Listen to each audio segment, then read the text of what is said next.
Salama tompoko, ity akadina andrina ity no misy anay amin'izao fotoana izao. Ny akadina andrina moa dia parosina mbo manam-bola. Tsy ampianjelanao ary fa famino fa vonona anao anaraka ny toro-ten'ny pasteur Mayol sy ny fandaharam-potoana maro samihafa. Manara finaritra ary tompoko.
Masina, masina, masina Jehovah tompony maro.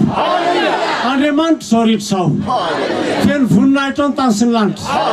Misandrata mandrakizay. Misandrata mandrakizay Jehovah. Halleluja. Halleluja. Amen. Jehovah dia okej zay. Ifantsipena.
Manasatsika hitsangana andray ny vaky teny zany alohan'ny idiran'ny mpanompon'Andriamanitra amaovasana izany tenin'Andriamanitra izany.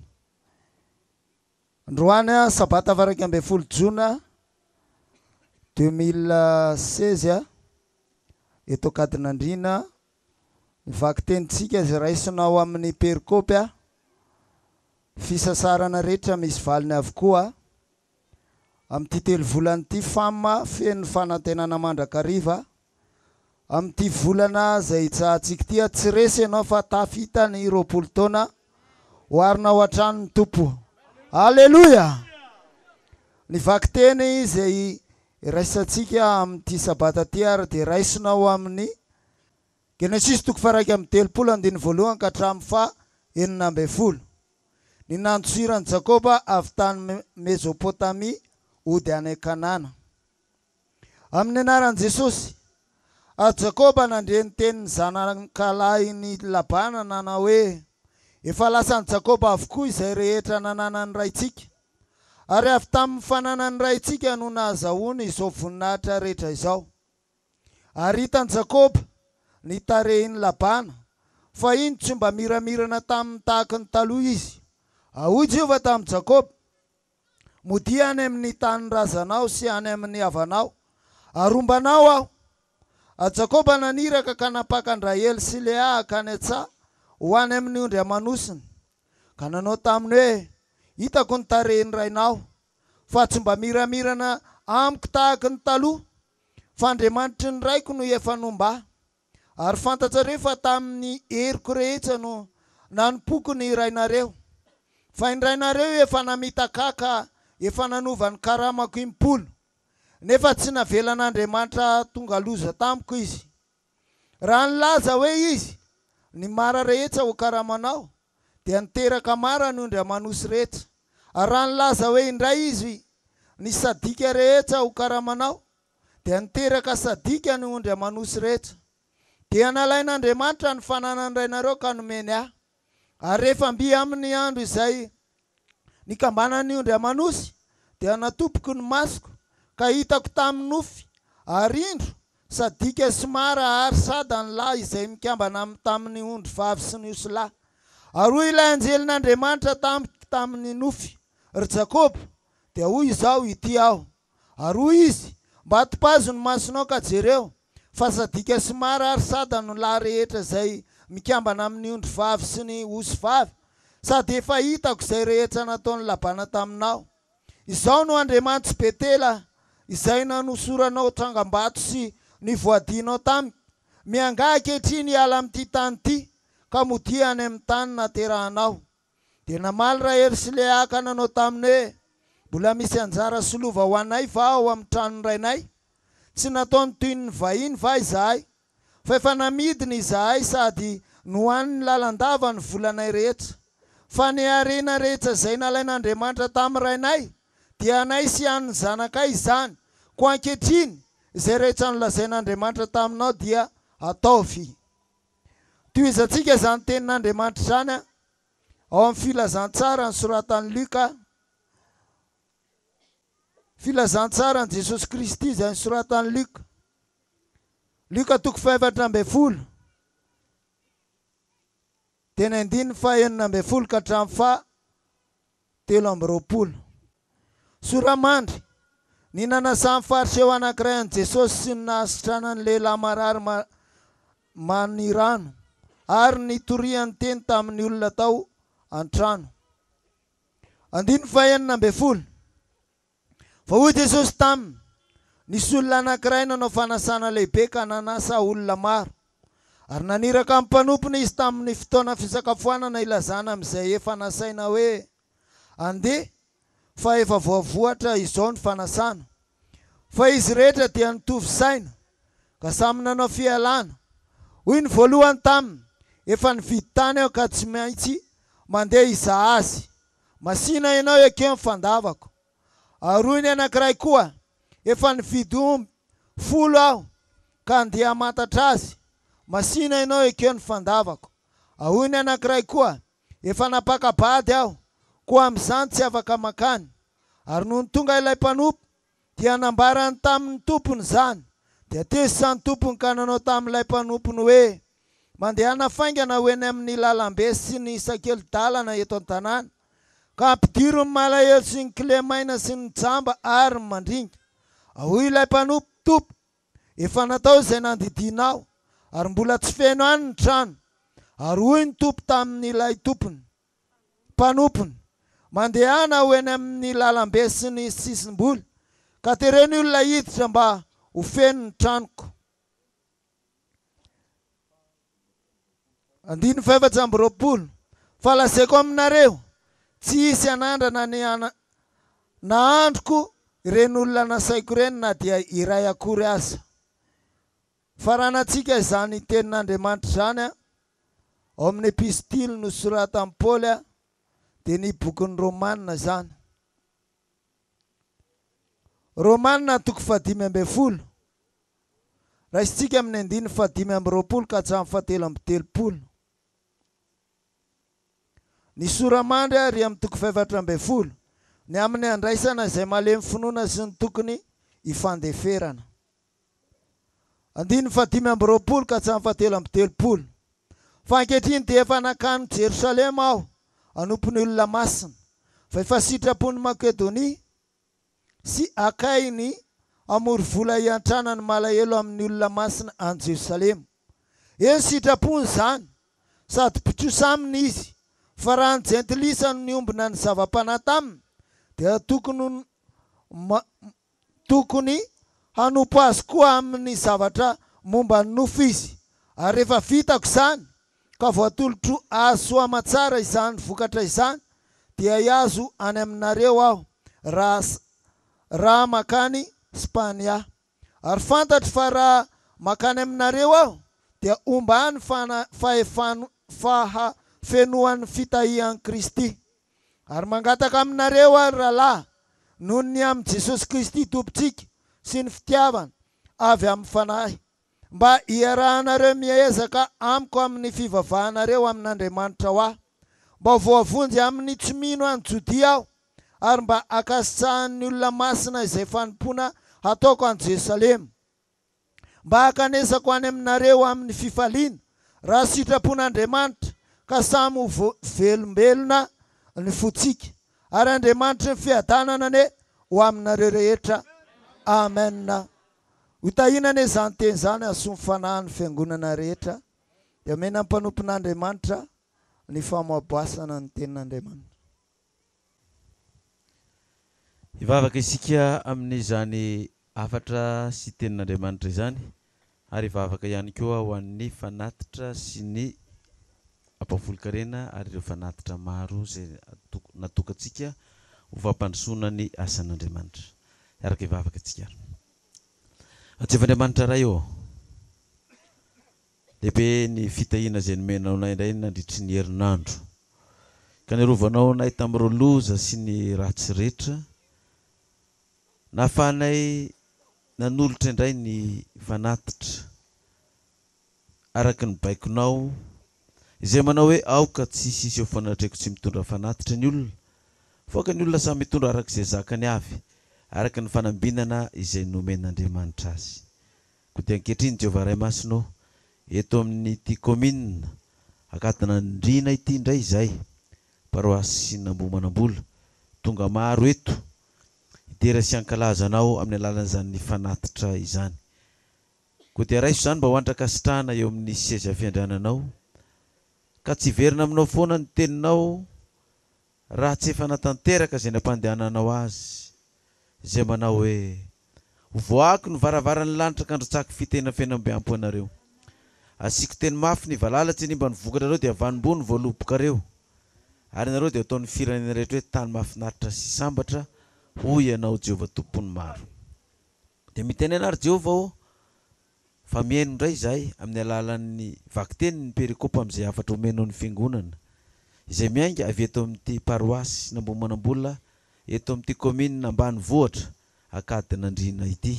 Koa dia voninahitry ny anaranao ny izay rehetra efa nataonay teo tamin'ny alalan'ny vavaka rehetra, ny hira fiderana sy ny afatra izay mbola omenao ny fiangonana amin'ity androany ity. Koa dia isaorana tompo ny anaranao amin'ny anaran'ilay Jesosy Kristy.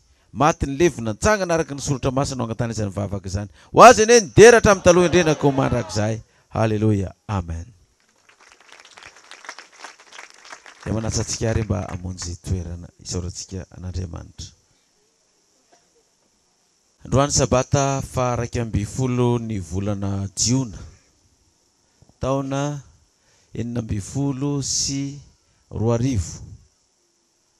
Eto Akadin'Andrina itsika fotoana voalohany mba hifanahitrentsika tava, ifampiaonantsika voalohany amin'ity commune ity satria dia sambany izay mianakavy kely no tonga eto amin'ity toerana aty Akadin'Andrina ity. Ny toerana Akadin'Andrina moa zany ho antsika eran'i Madagasikara izay mihaino zao afatra zao hatraty ampitan-dranomasina dia aty Atsinanana Antananarivo raha ny tena marina misy azy, miditra aty Ambomanambola, dia aty Ambomanambola no miatsinanana dia mandalo Masindraya dia tonga aty Akadin'Andrina, izany hoe lalana eo amin'ny adiny iray sasany eo izy raha tômôbila matanjatanjaka zany no andehanana miala avy eo Antananarivo izany. Fifaliana ho anay no tonga mamangy antsika aty amin'ny fiangonana Akadin'Andrina, fa hatramin'ny sy ny lanitra sy ny tany sy ny ranomasina dia sambany mba voalohany izay dia tonga eto amin'ity toerana ity.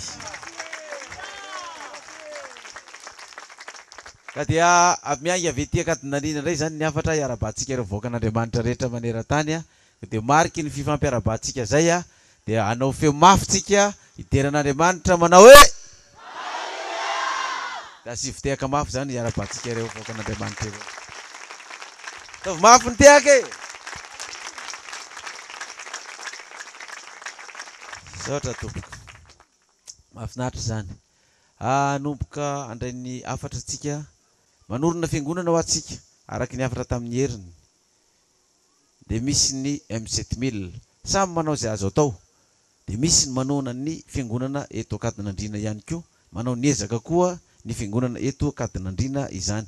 Koa dia aza miafafy ianareo zany mangataka fanampiana amin'ny fiangonana maneran-tany mba hampalakilaky ny asa, satria ny asa trano tsy efan'ny rery, tao trano tsy efan'ny reny, atao tanana miara mandray, soroka miara milanja. Dia mahafinaritra zany satria izay firaisan-kina sy fankatiava sy fanomezantsika tanana zay ahavitantsika zavatra ngezabe izay.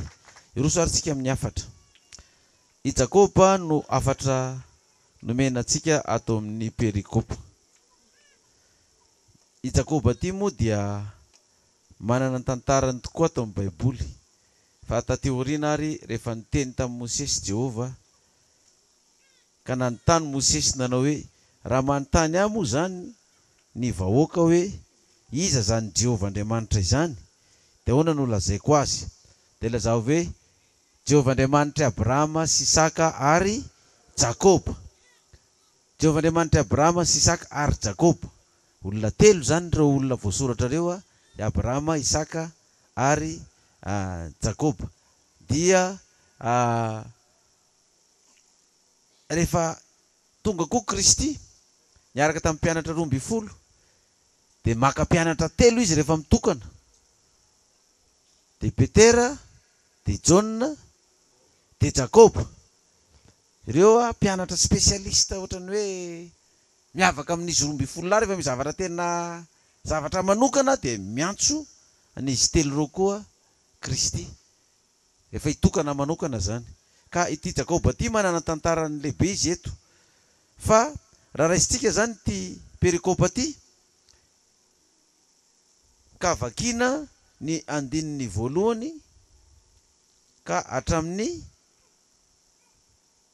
5 dia izao no voasoratra ato. Nandosirany Jakoba avy tany Mesopotamia ody any Kanana. Ary Jakoba nandre ny tenin'ny zanakalahy ny Labana, nanao hoe efa lasan'ny Jakoba avokoa izay rehetra nananany raitsika, ary avy tamin'ny fananany raitsika no nahazoany izao voninahitra rehetra izao. Ary hitan'ny Jakoba nitarehan'ny Labana fa indro tsy mba miramirana tamin'ny takany taloha izy. Ary hoy Jehovah tamin'ny Jakoba, modia any amin'ny tany razanao sy any amin'ny havanao ary ombanao aho. Ary Jakoba naniraka ka napaka Andraely sy Lea hakany an-tsaha ho any amin'ny ondra manosiny, ka nanao taminy hoe hitako ny tarehan'ny rainareo fa tsy mba miramirana amiko tahaka ny taloha, fa Andriamanitry ndraiko nefa momba ahy. Iza moa ity Labana ity izay rain'ny Raely sy Lea? Izay Labana. Io Labana io zany raha ny Baiboly ny jerevana dia anabavin'ny reniny Jakoba. Azafady, anadahany manko. Anadahany reniny Jakoba izany ity i Labana ity. Anadahany Rebeka zany. Genesis 7:20 vakitsika vetivety. Genesis 7:20 miresaka an'izay.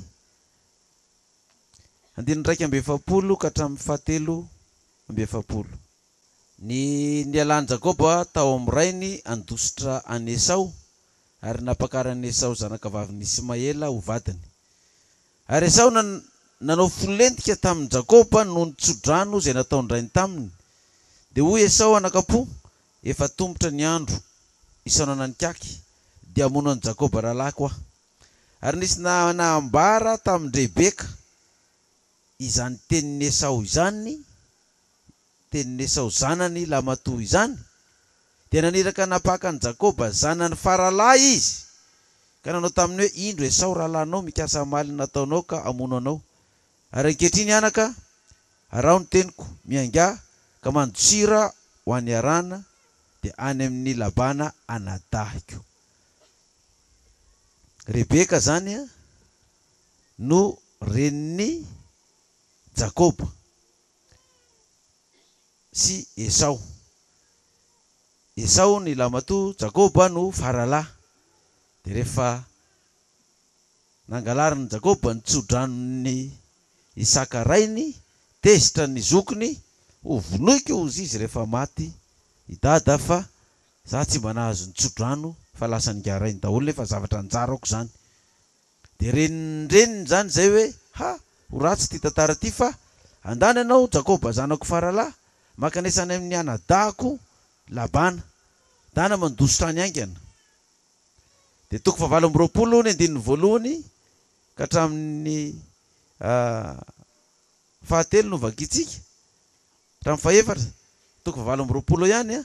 Ary Isaka napaka an'i Jakoba ka nitsodrano azy, ary namepetra azy hoe aza makavady avy amin'ny zanaka vavy ny Kananita ianao, miangaka makanesany Mesopotamia any amin'ny tranony Betuela ray indreninao, dia makavady any avy amin'ny zanaka vavy ny Labana anadahandreninao. Zany hoe baiko nomeny rainy sy ny reniny Jakoba azy zany natongavany tany Mesopotamia, tonga tany amin'ny anadahandreniny, ary rehefa tonga tany izy dia niara-monina tamin'io anadahandreniny io, ary tsy vitan'izany fa ny zanaka vavy ny tia anadahandreniny tia dia Raely sy Lea zany dia lasa vadin'i Jakoba. Tahaka izao fandehan'izany tantara izany. Teny an-dalana ho any Mesopotamia zany Jakoba, dia zao ny zavatra nitranga nanomboka teo amin'ny diany teny an-dalana. Genesis 7:20 fakitsika manomboka ny 10 sy ny manaraka. Genesis 7:20 ny 10 sy ny manaraka nisihon'Andriamanitra tamin'i Jakoba tao Betela. Dia nivoaka avy tany Berseba Jakoba ka nakany Harana, ary tonga teo amin'ny fitoerana anankiray izy ka nandro teo ny lohakalina satria efa maty ny masoandro. Dia nakavato tamin'izany fitoerana izany izy ka nataony ondana, dia nandro teo izy ary nanofy izy, ka indro nisy tohatra ny orona tamin'ny tany ka nipaka tamin'ny lanitra ny lohany, ary indreo nisy anjelin'Andriamanitra niakatra sy nidina teo aminy. Ary indro Jehova niseho teo amboniny ka nanao hoe, zaho no Jehova Andriamanitra Abrahama rainao sy Andriamanitra Isaka. Ny tany izay andrianao dia omeko anao sy ny taranakao, ary ny taranakao be tahaka ny vovoka amin'ny tany, dia hiela any andrefana sy any antsinanana ary any avaratra sy any atsimo ianao. Ary aminao sy ny taranakao no hitahina ny firenena rehetra ambony tany. Ary indro zaho momba anao ka hiaro anao amin'izay lalaka alehanao rehetra, ary ampody anao indray ho amin'ity tany ity, fa tsy andao anao aho mandra-panaoko izay voalazako taminao. Ary Jakoba nahatsiaro tamin'ny torimasony dia nanao hoe, ato amin'ity fitoerana ity tokoa Jehova fa izaho no tsy nahalala. Zay zany ilay vakiteny. Teny an-dalana Jakoba tsy maintsy natory fa lavitra ny lalana tamin'izany tsy isy fiarakodia, tsy maintsy mandeha tongotra. Nakavato izy nondanany, dia teo izy nanofy nahita tohatra lava be avy etỳ amin'ny tany nipaika ny lanitra, dia nitany anjely niakatra sy nidina tamin'izany tohatra zany. Ity Jakoba ity ny zanaka natera-behivavy izay nisehon'ny anjely matetika mihitsy tamin'ny androm-piainany. Dia nahita totohatra niakatra ny lanitra izany lehilahy izany, ary ny anjely nitany niakatra sy nidina teo. Zany hoe sary aseho amintsika zany fa misy totohatra hiakarana any an-danitra. Ny anjely hatramin'izao no mbola miakatra sy midina eo, fa apetrao fanontaniana hoe mba isan'ny hiakatra amin'izany tohatra zany ve za, mba ho tonga any an-danitra koa hiaraka amin'ny anjely. Fa rehefa izany dia ozy izy Jakoba hoe, eto amin'ity toerana ity tokoa no misy an'Andriamanitra fa za no tsy nahalala. Efa tao anatin'ny perikôpantsika io fandresantsika fa hiverenantsika kely fotsiny. Be da be tokoa ny olona tsy mahalala, na dia efa eo amin'ilay toerana eo an-danany eo ary, efa eo amin'ny toerana toriany eo ary, eo amin'ny toerana hipetrahany eo, fa eo Andriamanitra, fa izy tsy mahalala. Ty toerana izay niantsoana antsika ty, ty lalana izay niantsoana antsika ty, dia mazava fa antson'Andriamanitra niantsoana antsika tsiraray avy, izay efa tonga tamin'izay toerana nipetrahantsika. Tany amin'ny toeran-kafa tanytsika no natsoina hoe miala tamin'ny toerana misy anao io. Tany Egypte tsika miala amin'ny toerana misy anao io, dia efa nipetraka teo tsika, efa niondana teo, efa natory teo. Dia noho ny ankamaroan'ny olona izay tsy nahalala fa tena misy Andriamanitra io toerana io, dia lasa ny olona, lasa ny sasany, satria tsy nahalala intsony fa hoe misy Andriamanitra io. Ny sasany moa dia tena fa milaza misy hoe tsisy Andriamanitra ao, dia efa tsy tonga tamin'ilay toerana satria tsy mahalala izy. Fa ny fahalalany dia hoe tsisy an'Andriamanitra ao. Fa raha mijery ny lalana ny zorantsika tokoa ankehitriny nandritra 20 taona zay, dia marina mihitsy le tenin'ny mpanao salama hoe ratsy Jehovah ny momba antsika efa nataon'ny fahavalontsika telo moka isika. Isaona n'Andriamanitra zay niaro antsika tsy ho rembo ny fahavalontsika ka ny telona velona antsika. Fa tsy teto tsika. Tsy nisy an'izany akadina andrina zany tsy niara nivavaka teto tsika na tsika totokantrano ato mihaino radio ty ary mety efa tsy mpivavaka apokalypsy intsony koa. Mety efa lasa koa. Tahaka ny sasany lasa satria tsy nalala hoe eto ny misy an'Andriamanitra fa i Jakob teo vao nalala hoe eto amin'ity toerana ity tokoa ny misy an'Andriamanitra fa zany tsy nalala. De tahaka zany koa tsika mandreny hafatra mandreny toroteny eto koa zany ny misy an'Andriamanitra fa nalala ve tsika sa tsy nalala. Raha nalala tsika de nanorona fiangonana teo. Tahaka an'izany zao nanorona fiangonana anorona koa ny eto akadin'Andriana satria nalala izy fa eto ny misy an'Andriamanitra. Mena voninahitra ilay mpanjaka ny mpanjaka. Halleluja! Fa raha tsy nalala izy na de teo ary izy de lasa indray satria hoe tsy ao Andriamanitra tahaka ny Jakob. Raha tsy fantany zany tsy nanorona alitara teo izy, tsy nanorona fiangonana teo izy. Raha tsy fantany eo ny misy an'Andriamanitra. Fa teo izy nanomboka nalala de nanorona ny fiangonana. Dina zavatra teny nataony. Zao ny zavatra teny fikasana nataon'ny Jakob. Genesis 7:20 voady nataon'ny Jakob. 20.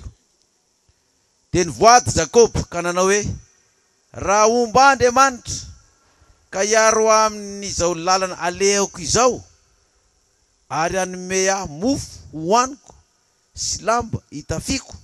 Eno tsara zao nivoady nataon'ny Jakob. Raha omba Andriamanitra ka hiaro amin'izao lalana alehako izao, zao lalana alehako izao izy ary anome aho mofo hoaniko sy lamba vitafiko ka ho tafaverina soamatsara amin'ny tranony raiko aho de Jehovah Andriamanitra ary ity vato zay naoriko ho tsangam-bato ity ho tranon'Andriamanitra ary zay rehetra omenao aho de omeko anao tokoa ny ampahafolony. Hoy Jakob, raha omba Andriamanitra ka hiaro amin'izao lalana alehako izao. Zao ny sariny zany. Natsoan'Andriamanitra tsika niala tany amin'ny toerana misy tsika ny irahana. Jakob eto irahana ho an'ny Mesopotania. Tsika koa natsoina tany amin'ny fiangonan-draza tsika tsiraray avy tany. Nandeha tamin'izao lalana izao. Raha nivoady ianao tamin'i Jehovah hoe raha ny tokony ho izy tsy napoiziko ary tsy za mihitsy no eritreretiko hoe ho atsoina amin'ity lalana ity. Izany zay nankahala ary joro fahavalo nanohitra n'ity lalana ity. Nefany de natsoina. Ka raha omba amin'izao lalana andehanako zao Andriamanitra de anao voady aho. Zany hoe hanome an'ny mofo hoaniko sy ny lamba fitafiko ka ho tafaverina tsomatsara ao tranony raiko aho de Jehovah no Andriamanitra. Zany hoe ny hevitry zany de hoe ho tafaverina soamatsara ho tonga any amin'Andriamanitra Jehovah nanao ny lanitra sy ny tany tsika. Amin'ity tany ity zany dia hanome atsika ny mofo sy ny lamba fitafitsika izy. Hiaro atsika amin'izay alentsika rehetra amin'izao lalana izao. Manam-pahatonga atsika any amin'ny fiainana mandrakizay. De nanao voady Jakob fa raha izany no ataony. Zany hoe omeny ny fivelomako, ny sakafoko, ny fitafiko, ny ankonako dia omeko anao izy ny ampahafolony. Izy ty ampahafolony ity moa zany be da be ny olona nieritreritra fa tamin'ny andron'ny Mosesy nisy an'izany baiko zany. Izy io nefa tamin'ny andron'ny Jakob nefa nanao voady tamin'izany. Raha ho tahina zay fitahina omen'Andriamanitra de zay fa mampalahelo fa misy hatramin'izao na pastera ary na mobera na loholona na diakona na tanora na zokiny na zandriny na misionera na evangelistra de mbola betsaka ny voakan'Andriamanitra ao amin'ny fiangonana. Tsy mbola misy 100 isan-jato ny mahatoky amin'izany. Indraindray manomboka mahatoky ny voakan'Andriamanitra nanao voady tamin'Andriamanitra de efa azony tokoa ny fitahina, ny fiarovana, ny sakafo, ny hoaniny, ny lambany. De efa nahazo fitahina be de nanomboka ny ala indray. Tsy nahatoky tamin'izany indray. Ka rehefa nanomboka tsy nahatoky indray dia nanomboka ny totongana indray ilay fari-piainana, totongana indray. Ka rehefa ny totongana indray dia Andriamanitra indray ny mahazo tsiny sy ny fiangonana fa hoe mampahantitra, tsy ahitana fitafiana, tsy ahitana mofo, tsisy fiarovanao fa miala tao. Fa ianareo ve dia mbola tsy tonga saina ihany fa tsisy an'izany fitahiana izany eo fa memahantra ihany izay tonga ao. Ka rariny tokoa nge raha antra tokoa le olona memahantra, satria izao efa mahalala fa tranon'Andriamanitra nefa tsy vitany voatany. Tsisy an'izany tokony tsy havita, tsy hanana ampahafolo-karena zany nge ny olona anatin'ny herinandro raha tsy hoe tsy nandray izy na ny ariary ary. Fa raha mbola nahazo ariary 10 anao na gote ariary 100 na ny ankizy ary zany mahazo gote ny ankizy, tokony manana fahafolo-karena. Na 200 ary ny azonao mandritrin'andro dia tokony misy 20 zany alohanao omban'Andriamanitra anao. Fa rehefa manomboka tsy mahatoky tokoa le olona voadiny nataony dia io memanitra io. Fa Jakoba voadiny azy no nataony tokoa, ary rehefa nandeha tamin'izay voady zay tokoa i Jakoba, inona ny zavatra nitranga? Nitahiny amin'izay izy, nomeny vady izy, ary ny vady azony Jakoba dia tsy mba anankiray fa avy hatrany dia podro.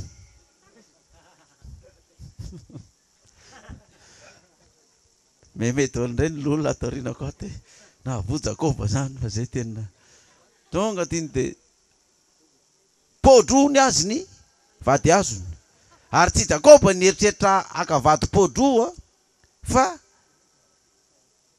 ny voady Jakoba rehefa tonga tao tanànan'ny Labana izay nilaza fa zanaka nabavin'ny Labana. Dia inona ny zavatra nitranga tamin'izany? Izao nolazain'ny Labana tamin'izany. Genesis 7:20 manomboka ny 9 ka hatramin'ny 14. Raha mbola niteny taminy izy dia indro tamin'ny Rahely nitondra ondry amanosy indray ny fampiandry ondry izy. Ary rehefa hitan'ny Jakoba Rahely zanaka vavin'ny Labana anadahan-dreniny sy ny ondry amanosy ny Labana anadahan-dreniny dia nanatony izy ka nanakodiany vato hiala tamin'ny vavan'ny lavaka fatsakana, dia nampisotro ny ondry amanosy ny Labana anadahan-dreniny izy. Ary Jakoba nanoroka ny Rahely dia nanandratra ny fenoka ny tomany, dia nambarany Jakoba tamin'ny Rahely fa havandrainy sy zanany Rebeka izy.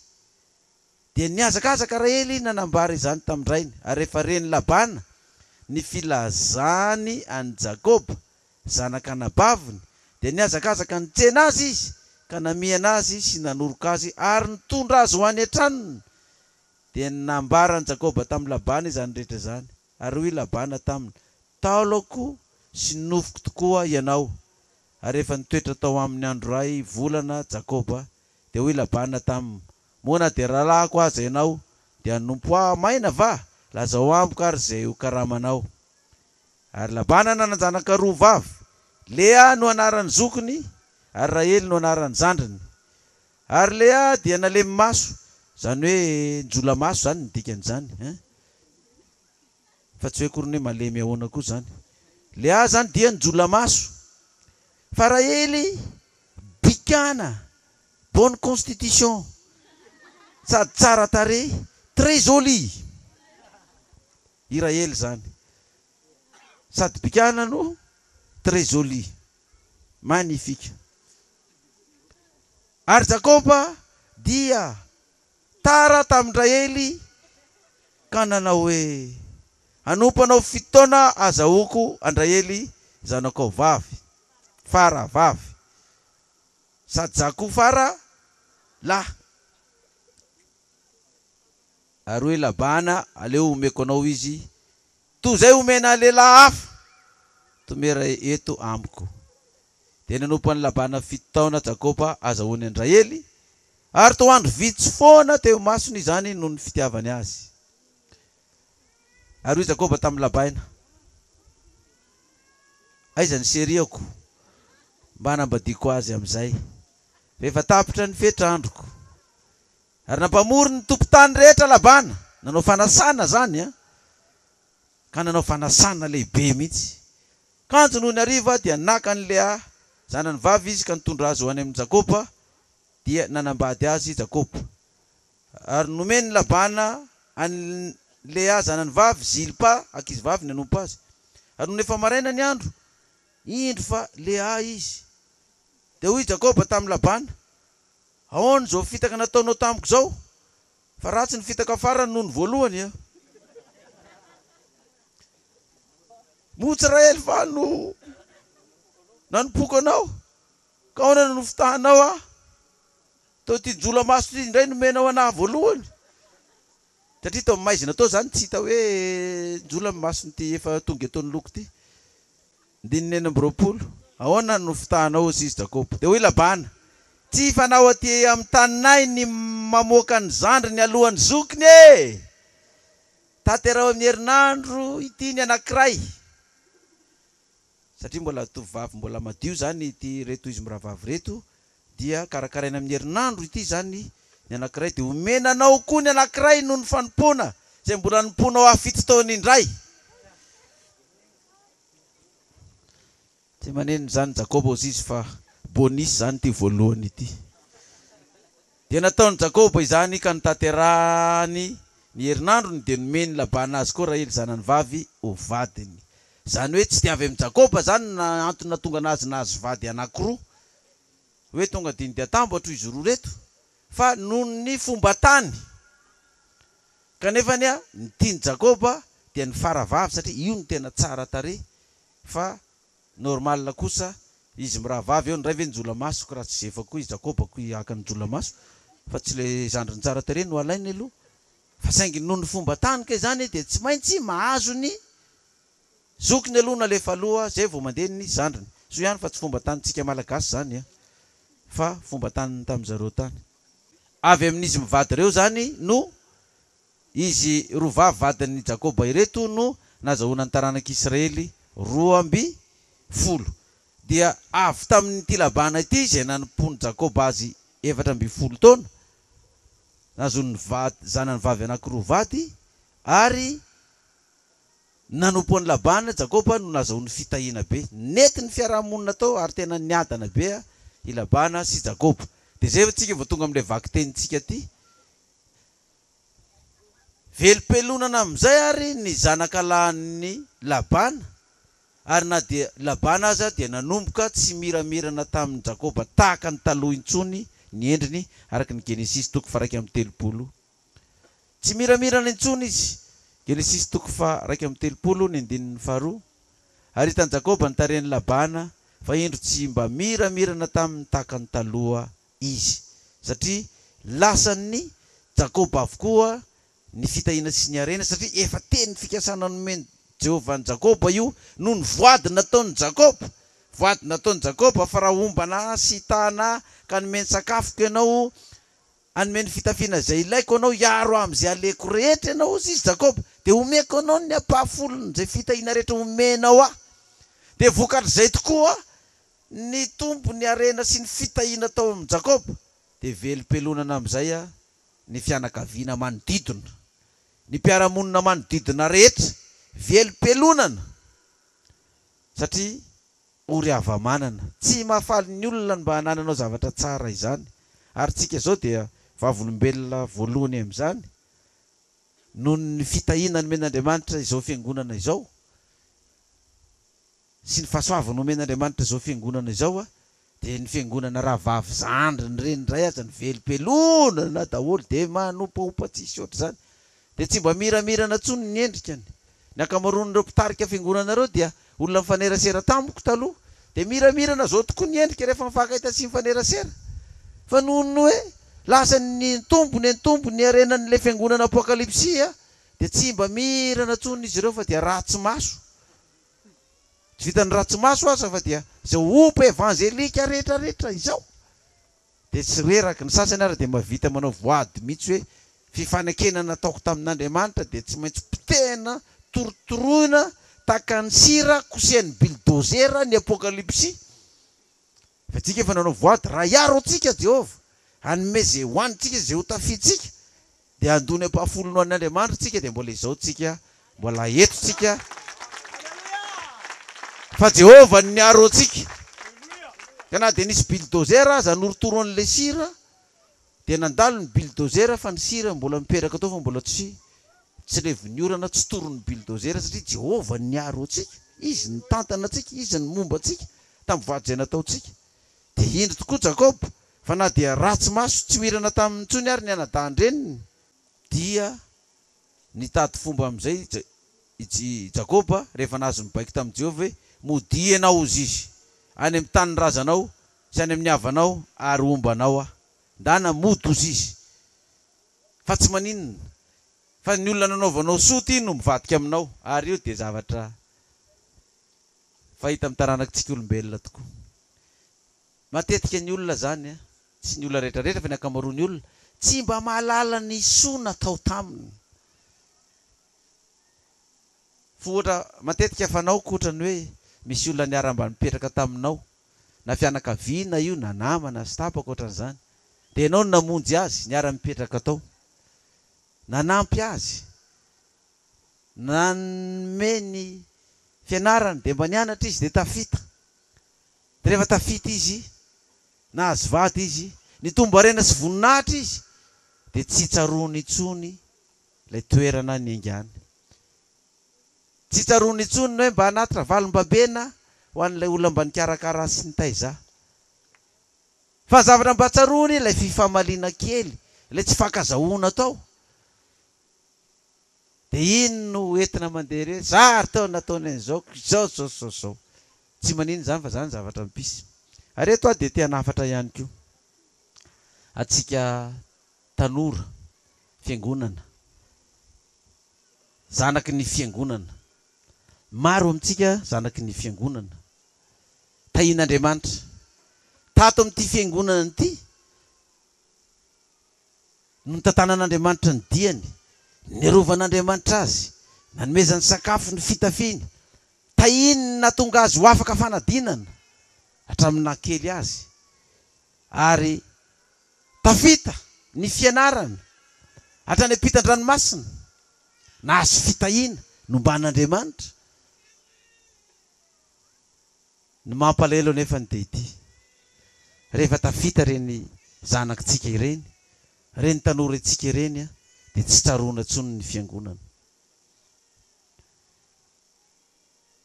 Tsy hita intsony ny lalana makany am-piangonana, tsy fantatra intsony ny fiangonana. Fa mety efa nahazo vady hafa firenena koa moa dia efa tsy afaka manoatra intsony, dia tsy tsaroana intsony ny voady izay natao. Dia mba manafatra an'ireny zanakitsika sy ireny tanorantsika ireny sy itsika izay mbola mety azo tombotsoa ho tafita amin'ny fianarana, ho tafita any ampitan-dranomasina any. Tsarovo ry Daniel sy ry Mesaka sy Abednego. Fa na dia andevo tany Babilôna ary izy ireo dia niazo namafy ny afatra izay nomen'Andriamanitra azy tamin'ny razambeny. Fa tsy niala tamin'izany Andriamanitra izany, tsy niala tamin'izany fiangonan'Andriamanitra izany, fa nipetraka tamin'izany ihany. Fa natsiaro izany fiangonana izany. Ka tandremo re tsika tanora teoriana koa avy ny andro rapitso rafaka pitso ho tafita koa ny fianarana, mety ho lasa ny ampitan-dranomasina koa. Tadidio fa Andriamanitra nitondra anao tamin'izany lalana zany, izy nitarika anao tamin'izany ary izy mbola niaro anao hatramin'izao matoanao mbola tsy niringanina, mbola tsy maty. Ko nahoana re no tsy atsiaro ny fiangonan'Andriamanitra izay nitaizana sy nanabeazana anao sy nitarihan'ny lalana anao? Nahoana no ilaozanao indray ny fiangonan'Andriamanitra? Jakoba ary nefa nilaza hoe eto tokoa no misy an'Andriamanitra fa zaho no tsy nalala, fa ankehitriny fantatro fa atsangako eto ny fiangonan'Andriamanitra. Zavatra misy tokoa zany eo amin'ny tantarany zanakitsika. Itsika iray aman-dreny mba afaro ny zaza tahaka ny nanafarany Isaka any Jakoba. Ina moa ny afatra nataon'ny Isaka any Jakoba raha naniraka azy izy? Genesis toko 7:20 enden'ny voalohany ka hatramin'ny 5. Genesis 7:20 nanafatra ny janany tsara Isaka. Hoy izy Isaka tamin'ny Jakoba zanany.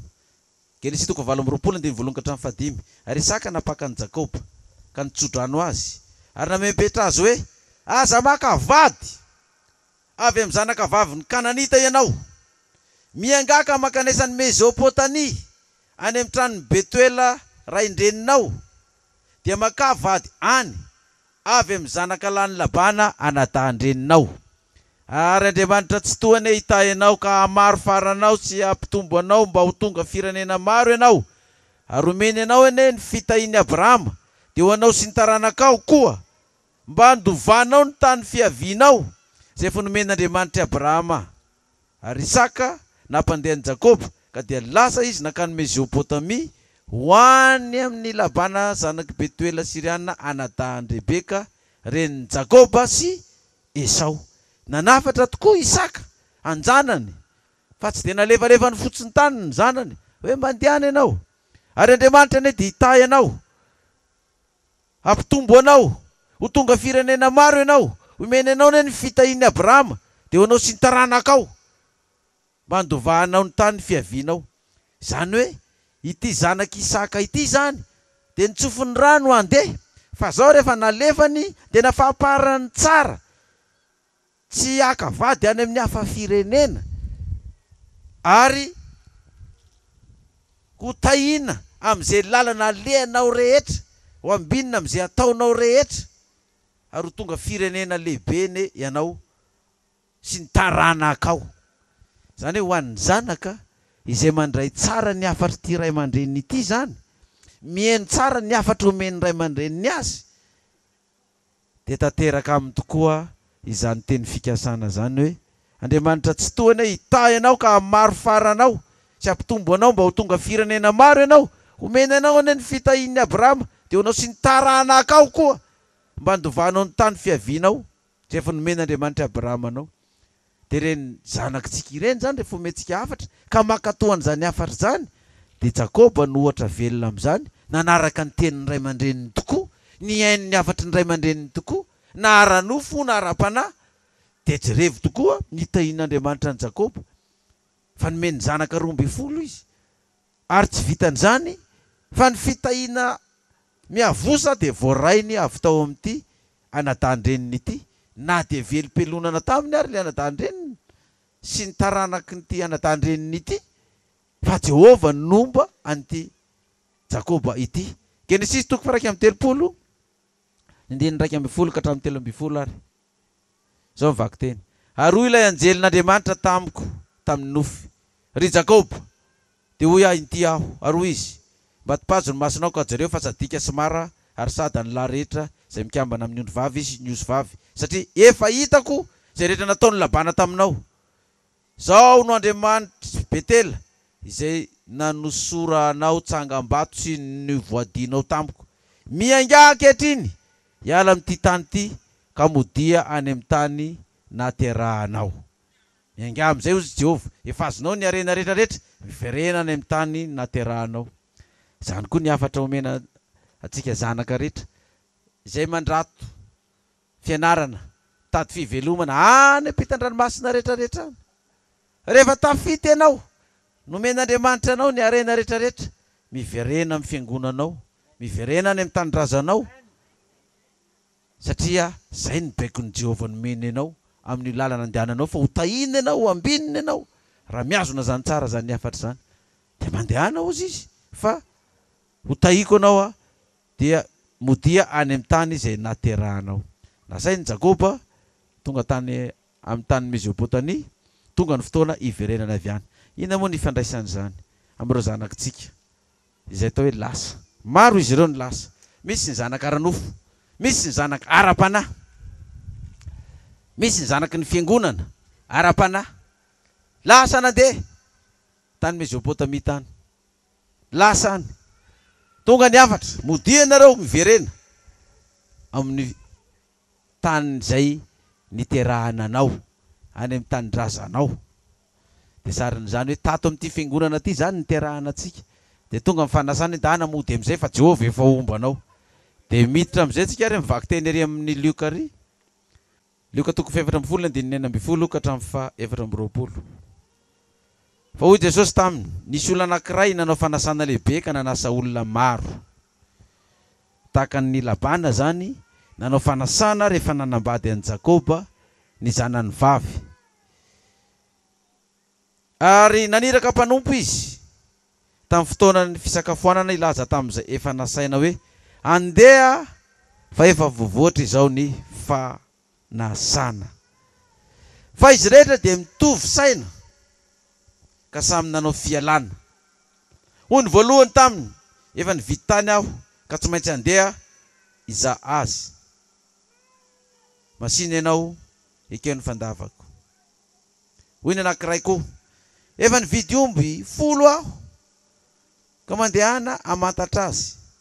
Masina ianao ekeo ny fandavako. Ary hoy ny anankiray koa, efa napakabady aho koa amin'izany tsy afaka makany. Ny tonga ilay mpanompony dia nambarany tamin'ny tompony zany, dia tezitra ny tompontrano ka nanao tamin'ilay mpanompony hoe, mandehana faingana hoe nandalambe sy sakelin-dalana eto tanàna ka ampidiry ny malahelo sy ny kilemaina sy ny jamba ary ny mandringa. Ary ilay mpanompo, tompo efa nataonay izay nandidinao ary mbola tsy feno ihany ny trano. Ary hoy ny tompony tamin'ilay mpanompony, mandehana hoe any amin'ny lalambe sy ny sisim-boly ka tereo ny olona hiditra mba ho feno ny tranoko. Fa lazaiko aminareo, tsy isy anandrana nahandroko ireny olona nasaiko ireny na diray akory aza. Misy fanarasana lehibe tokoa ataontsika koa amin'izao fotoana izao. Ny 20 taona ny fiangonana Apokalipsy. Hanao fanasana lehibe tsika amin'io. Takan'izay efa fanaon'ny rehetrarehetra. Rehefa misy fety lehibe na fanambadiana dia manao fanasana. Hanao fanasana lehibe tsika. Ho asaitsika ny kely indrindra ka hatrany amin'ny lehibe indrindra eto amin'ity firenentsika malagasy ity hatrany ampitan-dranomasina. Amin'ny 20 taona tsika io.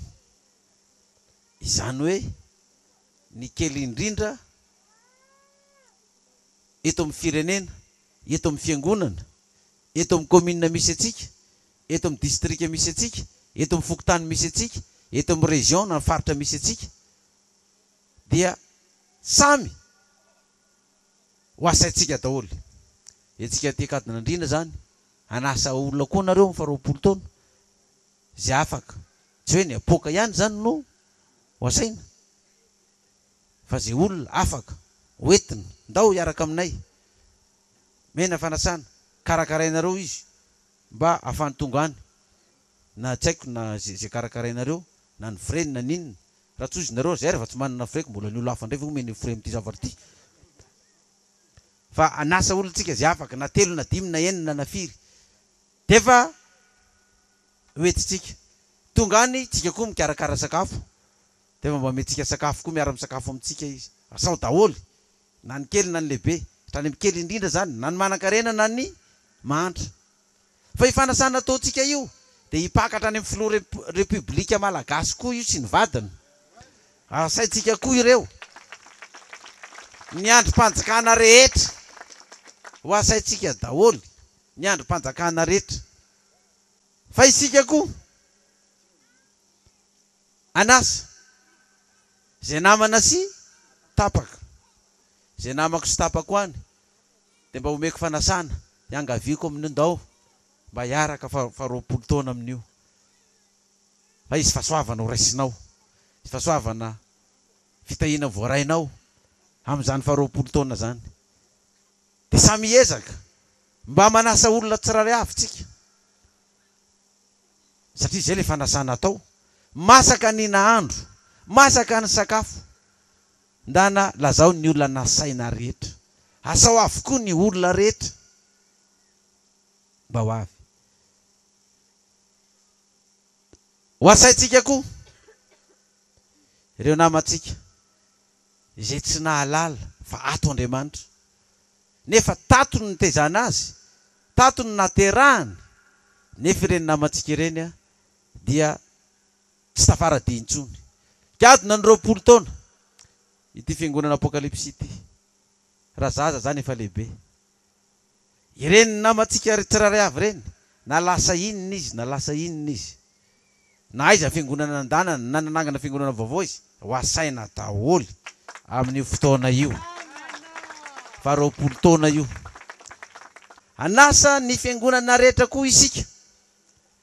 Hatrany amin'ny fiangonana lehibe, ny FFKM sy ny fiangonana zandriny rehetra, na mivavaka sabotsy na mivavaka alahady. Dia andefasantsika fanasana daholo ireo.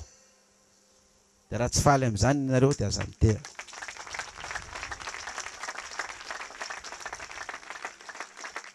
Tsy misy akanavaka. Tsy misy akanavaka. Dia anasa itsika. Tonga le olona dia hiara isakafo, hiaraka hifaly, hiaraka hanome voninahitra an'Andriamanitra, dia samy fampitondram-bavaka amin'izany fanasana atao izany. Izao no mety zavatra hitranga. 9:12. 9:12 aloha na aversika 9:12. Hoy Jesosy taminy, nisy olona anankiray ozy izy, nanao fanasana lehibe ka nanasa olona maro. Hoy Jesosy taminy, nisy fiangonana anankiray tonga amin'ny 20 taonany, nanao fanasana lehibe ka nanasa olona maro. Ary naneraka amin'ny mpanompony izy tamin'ny fotoana fisakafoanana, ilaza amin'izay efa nasaina hoe andefa efa voavoatra izao ny fanasana. Naniraka ny mpanompony izy, andeha ilaza amin'izay nasaina fa efa voavoatra izao ny fanasana. Izany hoe ny mpanompo rehetra zany dia andeha anatitra fanasana, andeha izara fanasana. Ka rehefa tonga ny 13 Aogositra dia irahana indray tsika amin'izay olona nanaterana fanasana rehetrarehetra, dia andana lazao izy fa masaka ny andro, izany hoe azadino, fa amin'ny 13 zao efa akaiky ny fotoana zany, efa herinandro tsisy, so dia adino le fanasana, fa amin'ny sabata zao 13 le izy, le fanasana lehibe. Fa ngamo amin'ny sabata zao le izy, amin'izao ary everiko hoe tamin'ny heriny eny le izy, ka tsy mbola tary ianao, mbola amin'ny sabata zao le izy. Amin'ny sabata 13 zao, za veriko hoe mbola afaka ray volana, tsy amin'ny farany volana ho fa 13. Ampatsiahy zany tsika, tsiraray avy. Tanora zany na namana any ampianarany, ny mpiasa ny namana any ampiasana, ny mpiray tanàna ao tanàna, zay namanao tanànao ho asainao daholo. Ndao fa mba indray-pandeha fotsiny fa tsy hoe korona isan'andro dia ho asaina nge nareo, fa mba ndao mba hiaraka any, fa nareo ne mbola nasanay koa ndray andro, dia raha manasanay nareo ka tsy mandeha nareo zao asainay, dia ahoana moa zany nafanareo anasanay indray manaraka.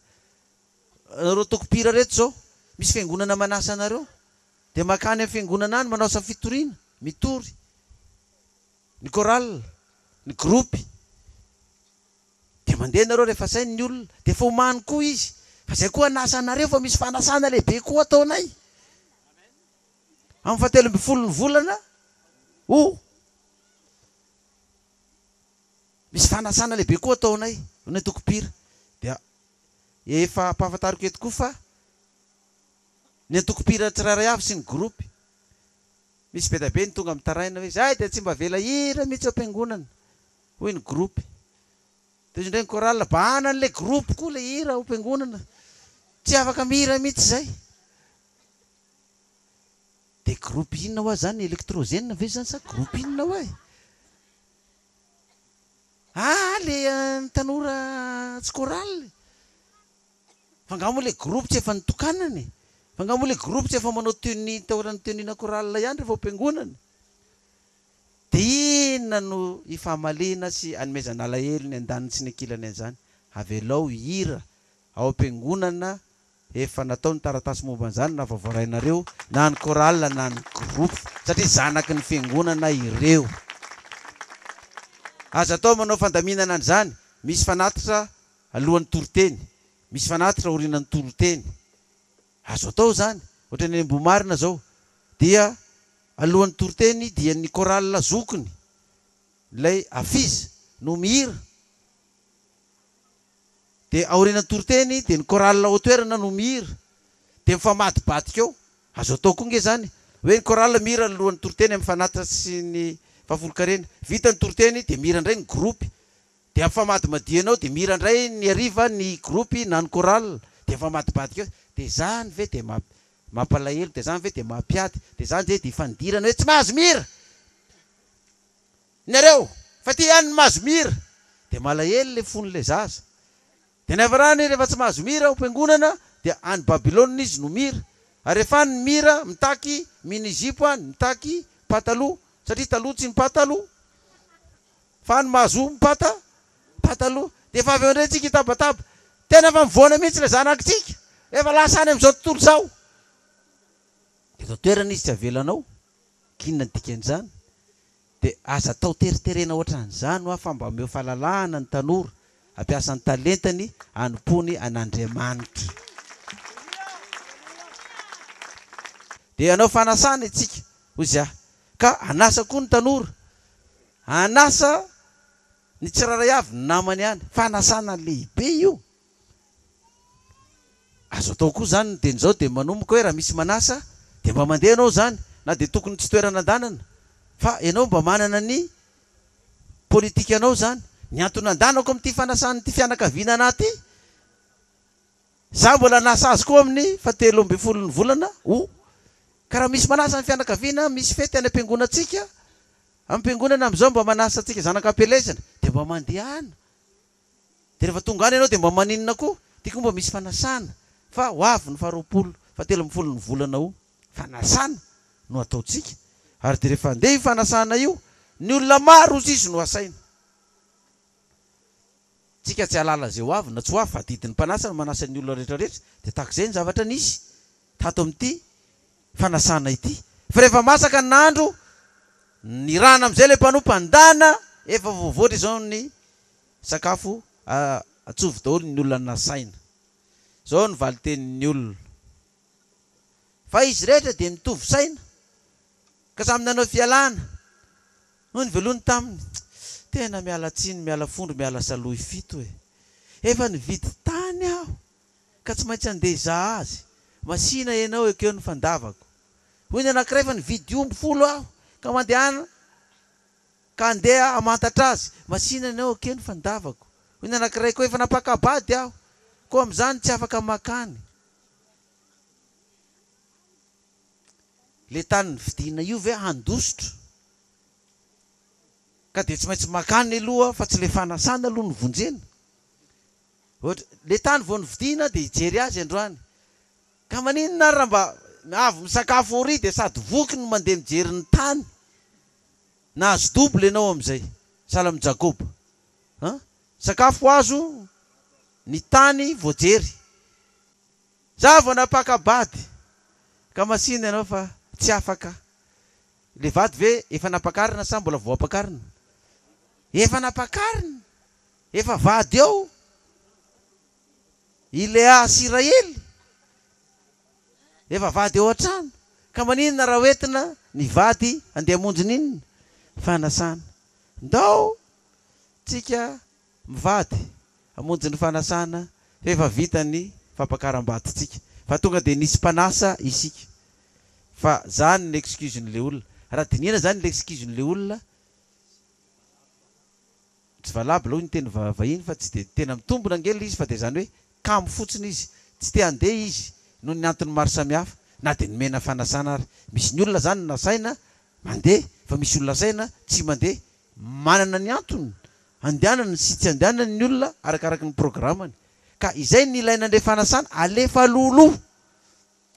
loloha le fanasana mba tsy ho tapoka amin'le olona ka efa manana programa izy hijery 10 zay vao tonga ny fanasana izy mbola apakabady amin'ny vaninandro no alefanao ny fanasana na vao andeha hividy tany izy amin'io rendez-vous no alefa ny fanasana fa alefaso de ny melo ny fanasana reto olona reto moa zany de ny alatsiny rehefa ny alatsiny le olona de inona ny zavatra nitranga tezitra le tompony de ozy hoe andana ozy izy mankeny amin'ny lalambe sy ny sakely dalana eo tanàna ampidirony malahelo sy ny kilemaina sy ny jamba ary ny mandringa. Zao ny tena sara isehon'io. Izy moa ty olona tena nasaina nomena invitation manokana ty. Ireo zany tena atao hoe olona akaiky anao. Atao hoe fianakaviana zanaka trano. Raha ny tena marina dia ty. Tsika ato anatiny, tsika ato amin'ny fiangonana dia mba manasa ny ray aman-dreny na dia tsy ato ary, ny zanaka na dia tsy ato ary. Olona akaiky ny fonao. Ohatra n'izany koa, asaintsika daholo koa na dia ireo fa zanakitsika ara-panahy tato ary, lasa izy ireo fa tsy miaraka amintsika intsony, dia asaina mpitiavana. Andao tia ny fanasana. Ka rehefa tonga anao excuse reo olona reo, zay tsy afaka, zay zao. Noho ny antony maro samihafa mialatsiny, fa zay tsy afaka amin'io. Zay koa mba mivavaka amin'io, fa ngana reo rery mivavaka. Asaina, anike zany mba mivavaka nareo amin'io, dao mba hiaraka hoanitsika. Fa tsy afaka zay. Dia atsofotsy izy ny sakely dalana rehetra.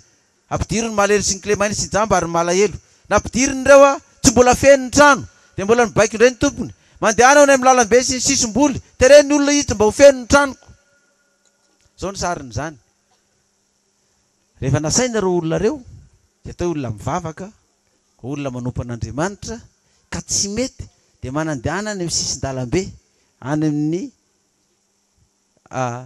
toerana rehetrarehetra any ampidiry ny olona. Izy moa reo olona sainareo, dana makany amin'ireny olona tsy mivavaka reny, dana makany amin'ireny olona lazaina ambany tanàna tsy miditra am-piangonana reny. Tereo ny olona hiditra. Ino midikina hoe tereo ny olona? Omeo frais izy, omeo sakafo izy, andao, tiany frais, makany collégium. Misy firy tsika eto amin'ny fokotany, fa ny olona nasaina efa tsy tonga. Voriny olona tanàna, misy firy tsika eto, andeha. Zay mba andeha hoany amin'izany fa 20 taona nareo zany. Mba hijereny zany zay, hijereny zany mangasy fotsy manakoako be zany. Ndao, misy firy, zay misy 20, ndao ary, tiany frais, tiany sakafo, aza matahotra. Lasa zao. Anankiray ihany nanao amen. Tsy fiteaka mafy ary anasaolontsika. Zany le antso. Dia fenoy ny trano, fenoy. Ho avy zany ny fotoana. Izay menona ny trano. Dia inona ny zavatra hitranga? Inona ny zavatra hitranga? Ho an'ireo olona izay tsy namonjy satria feno ny trano. Toko 720, 220, toko 720. Fa lazaiko aminareo, tsy hisy anandrana nandroko ireny olona nasaiko ireny na dia iray akory aza. Tsy anandrana nandroko ireny olona nasaina tsy ho avy ireny. Ina moa zany nandro zany? Io ilay sakafo ny lanitra fiainana mandrakizay. Fa ianao izay mihaino amin'izao fotoana zao ka andray izany fanasana zany. Aza manamafofonao tokoa ianao fa ho avy ny andro izay tsy hahafahanao anandrana izany sakafo izany tsony. Fa teny zao, ataovy. Vonjeo zany fanasana izany. Fa ndreo dia ianao no tratrana zany teny zany. Hoe tsisy anandrana nandroko intsony ireo olona ireo. Mandra-pikipin'ny masony ary hatrany amin'ny fiainana mandrakizay. Ny tompony hitantsika eto Akadinandriana. Manana olona koa tsika eto. Samy mitondra nasaina rehetrarehetra. Fa rehefa ho avy Kristy hitaky voa amintsika. Ka hijery iza ny olona mba nasainao mba niditra amin'izao fanasana izao. Mba nisy olona noentinao ve? Sady tsy nanana olona mihitsy ianao na iray aza nasainao. Ary rehefa tsy nanana ianao, satria tsy tonga ny nasainao, naninona ny tsy naka ny teny an-dalambe, tsy teny amin'ny sakely dalana rehetra. Naninona ny tsy naka? Fa ho adinina amintsika eo amin'ny varavaran'ny lanitra ny invitation-tsika hoe iza ny olona mba nasainao tamin'ny fanasana izay noman'ny fampakaram-badin'ny zanak'ondry. Ny tompony hitantsika tsiraray avy ho azy ny dera sy ny voninahitra mandrakizay. Amen. Manasantsika ritsangana hivavaka-tsika hisaotra an'Andriamanitra. Jehovah'Andriamanitra raha eo. Andriamanitra Abraham ianao, Andriamanitra Jakoba, Andriamanitra Isaka. Rainay amin'ny alalan'ilay Jesosy Kristy tomponay sy mpanjakanay. Misaotra anao izay tompo fa na dia tsy mendrika ary izay dia mbola nandre zany ny afatra izany, nandre zany afatry ny fanasana izany. Fa ny Baiboly tokoa dia miresaka ny amin'ny fampakaram-badin'ny zanak'ondry. Araka ny voasoratra amin'ny bokin'ny Apokalipsy 7:7 izay manao toy izao hoe soraty fa sambatra izay natsoina ho amin'ny fanasana ny fampakaram-badin'ny zanak'ondry. Fa hoy izy tampoka ireo dia teny marin'Andriamanitra tokoa. Tompo malalo, samy hiatrika izany fanasana zany ary andray zany fanasana izany avokoa ny tenanay tsiraray avy. Ao ny voahiraka izara ny fanasana, ao ny asaina. Fa ny soratra masina dia milaza fa sambatra sy masina izay natsoina amin'izany fanasana amin'ny fampakaram-badin'ny zanak'ondry izany. Isy fanasana lehibe tokoa tompo ataon'ny fiangonana, sarina zany fampakaram-badin'ny zanak'ondry izany. Fa izay voasa amin'izany ianao dia ho sambatra satria hiara sakafo aminao. Jesosy nefa tompo na dia izany aza dia efa nanao fanoharana fa maro koa ny olona izay anao fialatsiny amin'izany fanasana izany, na ny zanaka ao an-trano na ny velany ao an-trano, ka ilaza fa masina ianao fa mbola vao nividy omby aho, mbola vao nividy tany aho, mbola vao napakabady aho, ka tsy afaka amonjy izany. Ny fananao masina tompo hoe mba hiasa aminay, mba tsy izahay no analatsiny ny tenanay ka anamasina izany fialatsinay izany indray amin'izany fanasana izany, fa tompony ho anay tokoa izany. Ka raha nitahinao sy nombanao zay sy narovanao tamin'ny lalakalehanay dia mba anao tahaka ny Jakoba izay anatanteraka ny voadinay manao hoe raha hiaro aho amin'izay aleko rehetra ianao ka ho tahinao sy ho arovanao aho, omenao ny sakafoko, ny fitafiana izay ilaiko, dia anatitra anao ny amin'ny ampafolony izay nomenao rehetra. Ka dia nitahinao tokoa Jakoba tompo tamin'izay lalana ombany rehetrarehetra, dia nahazo izany fanasana izany. Zay koa tompo, efa nomenao fanasana izay, efa nahazo izay, fa mba hanasan'ny namanay kosa izay, mba tsy ho adinina aminay ny raha nireny namanay ireny na ny fianakavianay. Fa efa nanasy izay, fa ninasaina no tsy mendrika, ka dia tsy ny sitraponay no atao fa ny sitraponao. Anao ary Jehovah nidera sy nihaja amin'ny voninahitra mandrakizay. Raha izany vavaka izany, fa izany vavaka izany dia angatanay sy tononay amin'ny anaran'ilay Jesosy Kristy maty ny levina nitsangana araka ny soratra masina. Ho azy nidera sy ny voninahitra mandrakizay. Haleluya. Amen.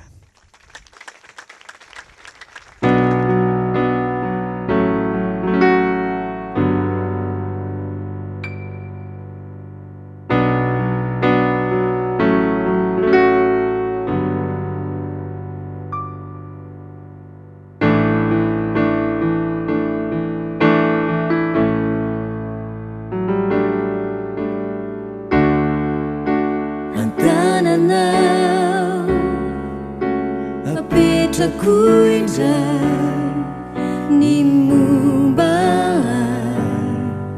rehetra ny fiainako eo am-pelatananao, anao koa toria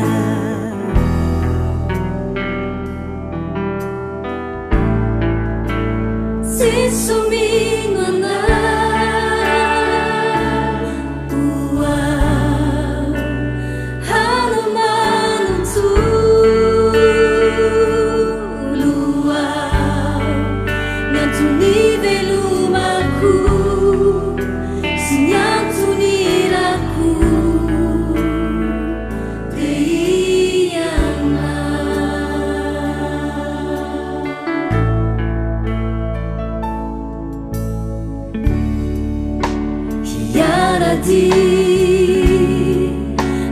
naiza leana na uti kinatuma hatukiana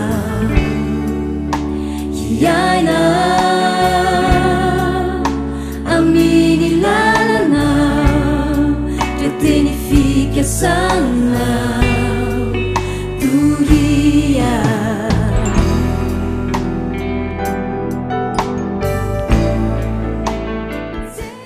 Jehova tententa musisi arona kan lo tamnesi tension net na ron tutan sana kisrai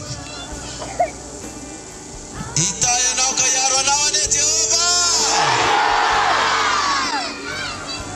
apa bira tanta vene menau ne Jehova kami dafuam nau ananda tanta vene menau ne Jehova kan